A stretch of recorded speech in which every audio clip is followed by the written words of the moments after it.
a vocês, se vocês já quiserem falar alguma coisa já de antemão sobre esse tema que é muito polêmico, eu gosto muito de ministrar sobre ele, porque a gente mexe com muitas estruturas que a gente aprendeu, ouviu, nos foi ensinado, está aberto aqui também para vocês. O Wallace, eu tenho certeza que o Wallace vai amar, e o Wallace é especialista nesse tema também. Já estamos no ar, então pode ficar à vontade. Pessoal, o tema hoje é fake news no cristianismo. E antes de começar, eu quero falar o seguinte para vocês. A gente preparou um material, toda administração, toda semana tem um material, então é muito importante que vocês vejam o material depois. O material dessa semana está repleto, está muito rico, está muito top, e eu queria que vocês vissem depois, porque às vezes os conceitos que são falados aqui lá estão todos detalhados, esmiuçados, e vai ser ótimo para vocês poderem reler e guardar isso com vocês. Vai ter um material também de referências, com os links de todos os artigos, de coisas que a gente citou, histórias, biografias das pessoas citadas, para vocês conhecerem a mais o fundo. Lembrando que a gente vai dar uma pincelada aqui, vai debater depois os temas, mas a fonte de tudo vai estar lá. Tudo que a gente fala tem referência bíblica, está na história realmente, e é muito importante que vocês confiram esses materiais. Então, vamos lá. Na semana passada, pessoal, a gente parou justamente em Constantino, ele vencendo a batalha da Ponte Milvia, né, e se firmando, sendo aclamado como imperador de Roma, e teve apoio maciço dos cristãos romanos, né, e ele foi colocado como líder da igreja romana após a batalha da Ponte Milvia, que ocorreu o suposto milagre, a suposta intervenção de Deus. E Constantino, nesse momento, ele se declara cristão, ele fala que ele é cristão, que ele segue a Cristo, mas a gente sabe historicamente ele continuou pagão, né? Ele continuou fazendo os rituais pagãos dele, crendo nos deuses pagãos, e uma prova disso é que ele nunca se batizou, né? Ele se batizou só na semana da morte. Então a pessoa que se converte, a primeira coisa que ela faz é batizar. E Constantino não, ele falou que se converteu, mas nunca se batizou, e batizou no final da vida por pressão dos bispos que acompanhavam ele e tudo mais. Então, a gente já vê que Constantino tinha um certo interesse que não era espiritual, né, digamos assim, na palavra de Deus, e eram outros interesses. E ele começou, pessoal, a desenvolver a teologia que hoje é conhecida, o pensamento que hoje a gente conhece como teologia da substituição, ou também como dispensacionalismo. E ela é a base do fake news no cristianismo, tanto no católico quanto no protestante. Porque essa teologia, esse pensamento, ela é pautada no seguinte ponto principal. Israel foi substituído por nós, romanos. Os judeus, eles rejeitaram Jesus, então Deus elegeu nós, romanos, como o novo povo de Deus. Então nós estamos no lugar dele. Então as promessas, tudo que Deus prometeu para eles, agora é nosso. Então, por isso o nome, substituição ou dispensacionalismo. Deus dispensou Israel. Quem crê nesse pensamento, nessa teologia, essas pessoas desconsideram um texto de Jeremias 31, do 31 ao 40. Lá é o texto que Deus fala para o profeta Jeremias que vai fazer uma nova aliança. Com quem vai fazer uma nova aliança? Ele ainda exalta que, além de fazer aliança com Israel, ele nunca vai rejeitar Israel, independente dos pecados de Israel. Então essa teologia já começa aí, ela é um pouco falha, um pouco não, é totalmente falha, né? Então ela é baseada, pessoal, em sofisma. E o que é sofisma? Um sofisma é uma verdade transvestida de mentira. Então, quando você tem algo que é verdade, anexa nessa verdade várias mentiras, você transforma isso num sofisma. O princípio é verdadeiro, aquilo ali existe, mas ele está cheio de adereços de mentira. Então a teologia da substituição ou dispensacionalismo começou a surgir nessa época da igreja do primeiro século, pautado justamente nesse sofisma. Nesses sofismas, porque foram vários. Então, vários princípios bíblicos foram distorcidos, propositalmente, isso tem que ficar citado, propositalmente, porque Roma, ela se colocou como um novo Israel, né, como um novo povo de Deus. Então, se ela é o novo povo de Deus, ela pode legislar em nome de Deus. Então ela começou a criar princípios, modificar princípios, mudar coisas. E a gente vai falar justamente disso agora.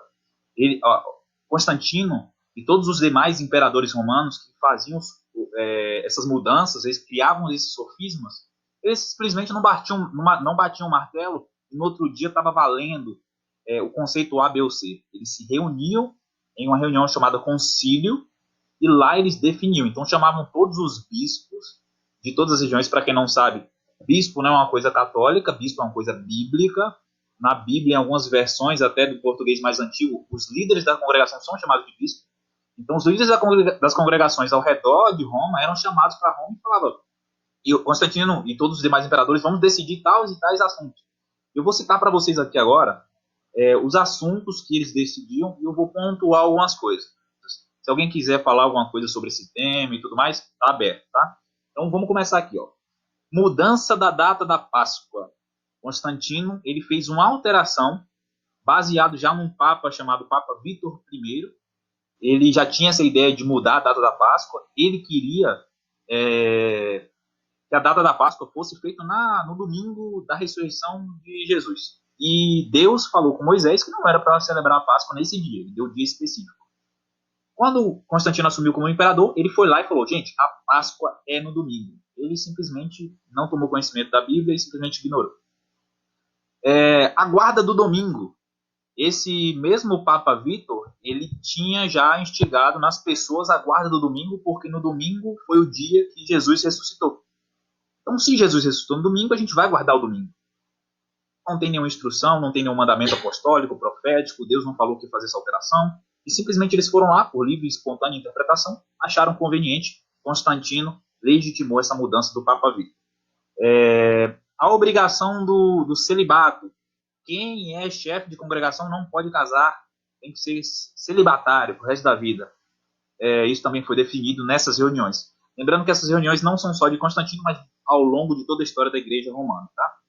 A divindade de Jesus, eles definiram se Jesus era criado, se era gerado, se ele sempre existiu, se ele estava no mesmo pé de igualdade de Deus.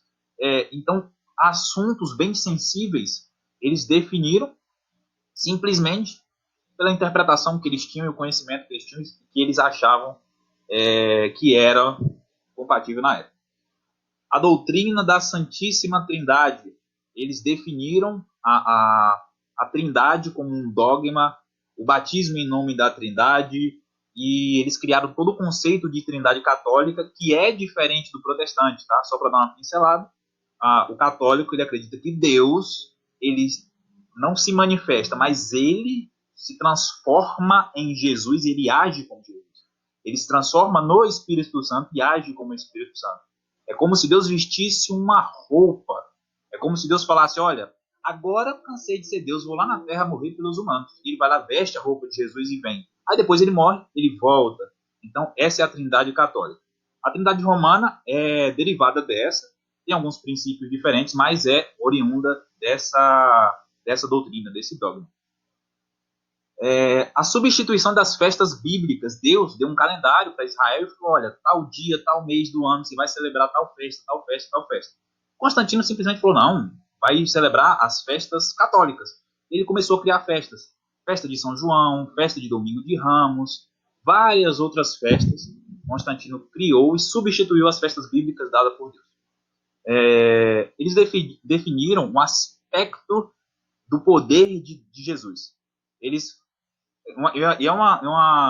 Um tema que é debatido até hoje. Jesus ele é 100% Deus e 100% homem, ou ele é 100% Deus apenas, ou ele é 100% homem apenas. Então eles definiram se ele é 100% Deus e 100% homem ao mesmo tempo.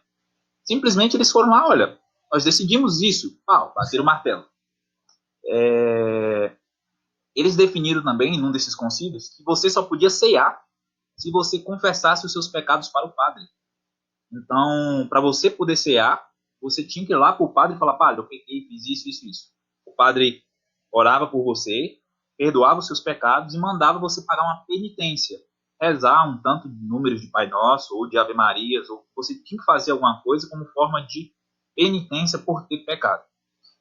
Batizar a criança, né, por causa do pecado original. Eles creem que Constantino e toda aquela galera romana, eles criam que o ser humano nascia com um pecado original, lá de Adão e Eva e tudo mais. E eles tinham que batizar a criança para a criança se ver livre desse pecado. Então, teoricamente, segundo eles, se a criança, um bebê que morre, automaticamente ele vai para o inferno, porque ele já tem pecado, né? Se ele não for batizado. Então, é bem polêmico esse tema. Transubstanciação. Eles criam que na hora de consagrar o pão e o vinho na ceia, literalmente, o pão virava o corpo literal de Jesus e o vinho virava o sangue literal. Por mais que você não enxergasse, virava literalmente. Culto às imagens, a gente já sabe que é uma característica romana, então eles legitimaram, não pode fazer culto à imagem, pode fazer procissão, a gente pode botar as imagens nas costas e fazer festa para elas e tudo mais. Eles definiram uma doutrina que fora da igreja católica, quero salientar, não há salvação. Se você crê em Deus, mas não está dentro da igreja católica, não existe salvação para você. Isso também é muito polêmico. Eles definiram quais os livros eram sagrados e não eram, e compilaram a Bíblia segundo isso. Então a gente tem muita polêmica envolvida nesse tema. Tem um bispo, por exemplo, que ele é muito famoso, chamado Marcião. Esse bispo Marcião, ele era contra metade das cartas de Paulo. Ele era contra o Novo Testamento, ele era contra a carta de... ele é contra o Apocalipse. Ele falava que o Apocalipse era muito judaico. Quem disse Apocalipse ia conectar com Daniel e ia se identificar com os judeus. Então não pode, porque judeus é raça ruim que rejeitou Jesus. Então ele queria tirar o Apocalipse da Bíblia. Ele criou outras doutrinas também. Lá no material de referência vai ter toda a história de Marcião. Leem, que é muito legal. Muito curiosa a história dele. E uma das coisas que ele fez foi ser expulso, né? Ele foi expulso da igreja justamente por causa das opiniões dele bem polêmicas. E quando ele saiu, sabe o que ele fez? Ele fez a Bíblia dele e abriu a igreja dele, a igreja do Marcião. Então é um personagem bem curioso na história da igreja romana. Então leiam lá no nosso material que vai estar lá a história dele bem detalhada. Nesses concílios, pessoal, eles também definiram que Maria ela é a mãe de Deus. Porque se Deus ele se transforma num ser chamado Jesus, ele vem na terra e ele nasce de uma virgem, aquela virgem é mãe de Jesus, mas como Jesus ele é Deus transformado em Jesus, ela também é mãe de Deus. Então, eles definiram isso. Maria é mãe de Deus. Eles definiram a doutrina do purgatório, de acordo com a sua quantidade de pecados. Você não vai nem para o céu nem para o inferno. Você vai para um lugar chamado purgatório e você fica lá pagando pelos seus pecados até você ter todos os seus pecados liquidados e aí você pode subir para o céu. É muito polêmico também. A gente sabe que não tem base bíblica, não tem nenhum relato na Bíblia sobre isso. Eles definiram que o Novo Testamento é a base de fé. Antigo Testamento, eles até deram o nome, Antigo. Se você pegar as Bíblias mais antigas, né, vai ter Velho Testamento. Por quê? Justamente para dar a ideia de antiquado, de obsoleto, de ultrapassado. Então, o que importa é o Novo. Só o Novo é a base da fé católica. E eles criaram um sistema de indulgências. O que é indulgência? Era um documento que o Papa assinava para você para perdão do seu pecado. Então você pecou, você dava uma oferta e nessa oferta, bem generosa por sinal, o Papa ia lá, dava um documento que você estava perdoado dos seus pecados. Pessoal, eles faziam isso com pecados presentes, tipo o que eu cometi hoje, semana passada, mas eles também faziam com pecados passados, que você cometeu antes de entrar para a igreja. E o pior de tudo, eles faziam com pecados futuros, coisas que vocês nem cometeram ainda. Então vocês iam lá, davam uma oferta, um lote, joias, um carro, né, botar entre aspas, mas naquela época tinham os seus carros, a gente sabe que era movido por cavalos e etc. Mas eles davam extremas ofertas generosas e você recebia um documento assinado pelo Papa. Você está perdoado dos seus pecados futuros. E tinha a indulgência plena. O que era a indulgência plena? Você recebia um documento que você estava perdoado de todos os seus pecados de toda a sua vida. Então você morria e já ia para o céu direto, segundo eles, tá? Então a gente vê que tudo isso é sofisma, pessoal. Tudo isso são princípios bons que está na Bíblia, mas eles anexaram várias mentiras ao redor desses sofismas, desses princípios. E o que aconteceu? Transformou isso em uma mentira. Vou citar aqui, por exemplo, a data da Páscoa. A data da Páscoa, pessoal, é uma história muito interessante, tem relatos históricos sobre isso. E quando o Papa Vítor, lá atrás, ele quis mudar a data da Páscoa e também a guarda do sábado para o domingo, teve um homem chamado Policarpo de Esmirna, Ele era discípulo do apóstolo João. João morreu por volta do ano 100, 110, por aí, alguns historiadores afirmam. E esse Policarpo ele foi discípulo de João. E quando o Papa Vitor, que era o bispo de Roma, ele fala isso aí, ele manda cartas para várias províncias, várias cidades ao redor de Roma, para mudar-se a data da Páscoa e a guarda do domingo.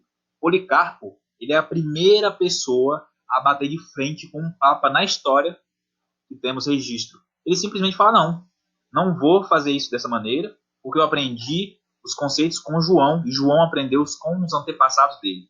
Então, eu vou seguir o costume bíblico, e não a ordem de um ser humano.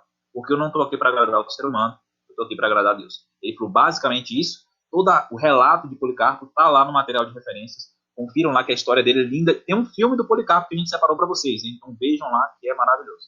Então todos esses princípios são verdadeiros, mas estão transvestidos de mentiras. Então isso que é sofisma, é isso que molda, que é a base da teologia da substituição ou do dispensacionalismo, né? Que é chamado. E qual era a doutrina da igreja do primeiro século? A gente sabe. A Efésios fala isso. Que a doutrina da igreja do primeiro século era a doutrina dos apóstolos e dos profetas. A gente vê Paulo falando com os gentios de Éfeso. Não era nem com o judeu Paulo estava falando. Paulo estava falando com o gentio. Ele fala o seguinte, que eles foram edificados sobre o fundamento dos apóstolos e dos profetas. E após eles aceitarem Jesus, eles não eram mais gentios. Eles passavam a ser membros da família de Deus. Israel, eles eram enxertados. Era essa a alusão que Paulo estava querendo falar. Então a gente vê lá em Efésios 2, 19, 20. Aí eu te pergunto, qual era a doutrina dos apóstolos? A gente sabe, a graça, a fé, ser salvo mediante a nossa crença em Jesus, em Yeshua. E qual é a doutrina dos profetas? A lei de Deus e os seus mandamentos, os seus princípios e a forma de se comportar de acordo com Deus deixou para o ser humano. Então os apóstolos, eles nunca abandonaram os mandamentos de Deus, até porque se eles abandonassem os mandamentos, eles não iriam dizimar, eles não iriam honrar pai e mãe, eles iriam ser injustos com as pessoas, eles iriam fazer um monte de outras coisas que está prescrito na lei de Deus, nos mandamentos, o que a gente pode e o que a gente não pode fazer. Então, os apóstolos, eles ensinavam os gentios a doutrina dos apóstolos e dos profetas, que é a junção dos mandamentos de Deus com a salvação mediante a fé. E totalmente de graça, sem você precisar desembolsar nenhum centavo, nenhum lote, nenhuma joia, tá? Então, os cristãos, pessoal, do primeiro século, eles nunca seguiram outra doutrina a não ser essa, tá? Essa doutrina, a doutrina romana, a gente vê que é uma doutrina puramente de prosperidade, né?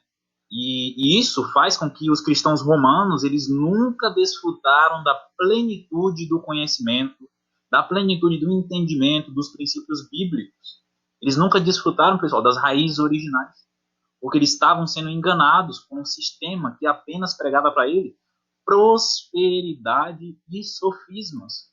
Então eles criam no que era verdade, eles criam no que era reto, mas eles criam incompletamente, eles não tinham uma totalidade, eles não sabiam no que eles estavam crendo de verdade. Enquanto Roma distorcia os princípios bíblicos, eles perseguiam e matavam os judeus, né? E eles fizeram isso por mais de 1000 anos, obrigando os judeus a se converterem ao catolicismo, né? A gente vê isso na questão da Santa Inquisição. Mas muito antes da Santa Inquisição, lá nos primeiros séculos, a gente vê, como eu dei o exemplo na outra reunião, Cláudio, lá aparece em Atos, Cláudio expulsando os judeus de Roma, a perseguição que ocorreu em toda a história, e simplesmente para obrigar alguém a se converter. Agora eu quero fazer uma pergunta para você. Você acha que um judeu que não crê em Jesus, porque tinham naquela época, no primeiro século, judeus crentes, sempre esteve na história, quero deixar isso registrado. Hoje, já tem mais de 5 milhões de judeus crentes em Yeshua. Na época, a gente não sabe o número, mas era uma quantidade muito grande, até porque a multidão que seguia Jesus na Bíblia não era asiático, não era japonês, não era americano, eram os judeus. Então, sempre houve na história judeus que criam em Jesus. E quando esses judeus que criam em Jesus iam falar do evangelho, eram enviados pelos seus mestres, né? Eles eram perseguidos, torturados e mortos. para aceitar o mesmo Jesus, só que vindo de Roma.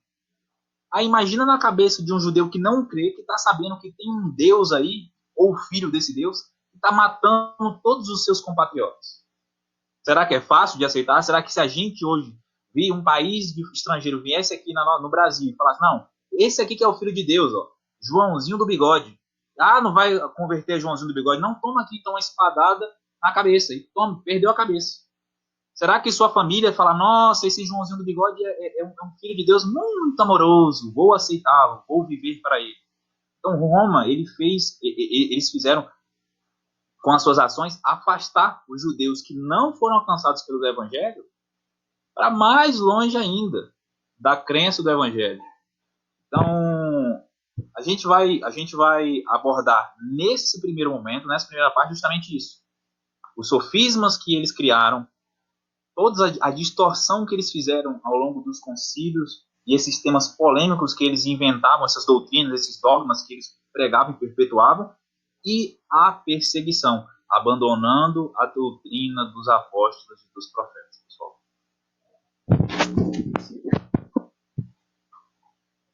Ok. Vocês estão me ouvindo direitinho? Só estou checando, porque a internet... Ok.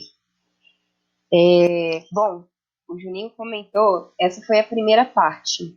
Acontece que, pessoal, esse assunto, partindo dessa parte da história de Constantino e os dogmas que foram inseridos nessa primeira parte, para depois puxar os próximos dogmas que vêm com Martim Lutero, é um assunto muito extenso. A princípio, a ideia era passar tudo no intervalo de agora, só que a gente não conseguiu enxugar a ponto de... Acaba que poderia ficar muito rápido, muita informação para a gente assimilar. Então, a gente decidiu ter uma proposta diferente hoje. O Juninho, ele ministrou a primeira parte e a gente vai manter esse assunto como uma segunda parte hoje, depois da aula. Então, assim, para quem tiver interesse em continuar a ouvir, inclusive comentar a respeito do que foi colocado aqui, porque não vai dar tempo de abrir para comentários agora, né? Mas talvez seja um assunto, como os meninos foram até comentando, é polêmico, dá para poder conversar sobre isso, fazer perguntas, levantar, enfim, as ideias, né? Então, a gente queria não interromper esse momento para só na semana que vem. Na semana que vem tem outro assunto a se tratar dentro dessa série. Então, a gente queria finalizar esse tópico hoje. Então, por exceção, hoje a gente vai decidir abrir essa janela para uma segunda parte depois da aula, a partir de 10h30 por aí. Eu falei com eles que a segunda parte é tão polêmica quanto a primeira. Então, é bom que eles voltem. Quem quiser participar, é bom voltar. Mas também deixar claro que os materiais estão aí disponíveis para eles acessarem, para eles disponibilizarem. E é um tema que você pode levar à frente, comentar com um colega, comentar com um amigo.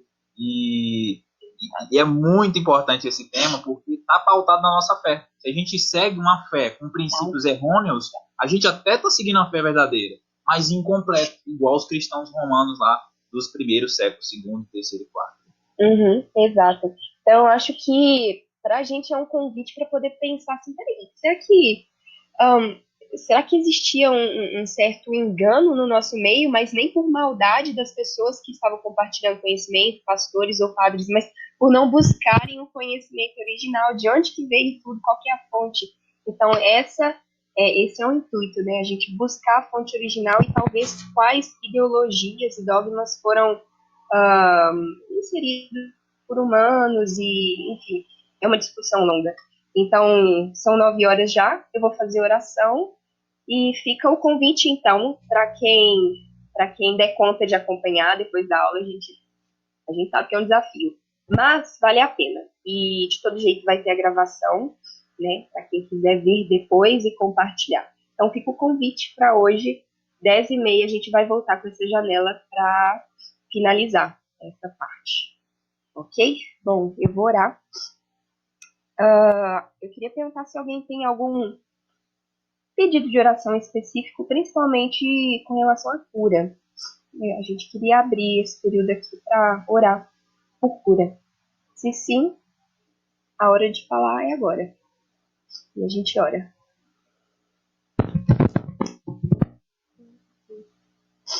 Ok? Mano, eu tenho. Minha mãe tá com um pouco de dor nas costas. Já faz um tempinho que ela tá reclamando da situação, vamos dizer assim. E eu acho que seria bom orar por ela. Sua mamis. Isso. Vamos orar. Pela dona Simone. Ok? Bom, então acho que eu vou orar. Amém. Então vamos orar, gente. Senhor Jesus, quero te agradecer, Pai, por esse período. Foi tão rápido e quanta informação preciosíssima a gente está tendo a oportunidade de passar aqui, de estudar, de compartilhar. E eu quero te pedir, Espírito Santo de Deus, que o Senhor nos conduza, assim, na verdade do Senhor. Se o que foi passado hoje gerou um tipo de impacto, um tipo de revelação, um tipo de conhecimento novo para quem estava aqui ouvindo, eu te peço que o Senhor possa confirmar no coração dessas pessoas, que o Senhor possa trazer à luz aquilo que veio do Senhor, aquilo que procede do Senhor, aquilo que é princípio teu, aquilo que é verdade tua revelada. Que em nome de Jesus nós possamos ter o entendimento, a capacidade de entender o que vem do Senhor e aquilo que não provém do Senhor e que o Senhor quer descartar do nosso meio. Em nome de Jesus, nós pedimos que o Senhor nos guie, Espírito Santo, na sabedoria, no discernimento do bem e do mal, para que a gente não pereça. Afinal de contas, sabemos que o teu povo perece por falta de conhecimento. Então é atrás do conhecimento do Senhor que nós estamos correndo, pedindo a tua direção, pedindo a tua confirmação, em nome de Jesus.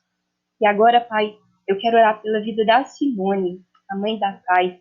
Ela está sentindo dor e eu creio na cura que o Senhor traz a partir do nome de Jesus. Então eu quero orar pedindo que nesse exato momento a Simone comece a sentir, Pai, uma melhora no seu corpo, uma restauração, que haja cura através da sua mão, através do teu poder, Senhor Jesus, é que eu oro. E que ainda hoje possamos testemunhar essa cura vinda do Senhor, porque estamos nos colocando aqui como agentes do Senhor para orar no poder do nome de Jesus, rogando por uma mudança, rogando para que assim o teu nome seja glorificado no nosso meio.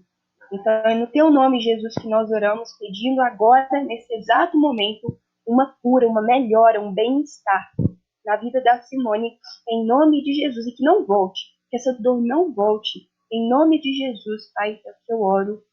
Amém. Amém. Isso aí. Muito bem.